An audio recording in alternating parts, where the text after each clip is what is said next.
Anakapalli Mittal steel ప్లాంట్‌కి సంబంధించి ఒరిస్సాని కూడా కాదనుకుని ఆళ్ళిక్కడికి రావడానికి కారణం బాబు గారు చేసిన ఫాలో అప్. వాళ్ళతో ఎప్పటికప్పుడు బాబు గారు, లోకేష్ మాట్లాడటం, మాట్లాడిన తర్వాత వాళ్ళిక్కడికి రావడానికి సుముఖత చూపెడుతూ కొన్ని పర్యావరణ అనుమతులు కావచ్చు, లేదా రా మెటీరియల్‌కి సంబంధించినటువంటి ఇబ్బందులకి పరిష్కారంగా ఏది గూడ్స్ రూల్‌లు అక్కడి దాకా వచ్చేటట్టు ఏర్పాట్లు కావచ్చు, ఇట్లాంటివి కొన్ని అడిగారు.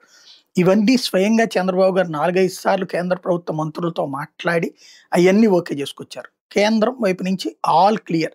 బీజేపీ పాలిత రాష్ట్రాల్లో పెడతానన్నటువంటి దాన్ని ఆంధ్రాకి తీసుకొచ్చుకోవడానికి కేంద్రం అడ్డుపడకుండా ఓకే చెప్పింది. కానీ ఇప్పుడు ఇక్కడ గ్రౌండ్ లెవెల్‌లో అసలు సమస్య ఎదురవుతోంది.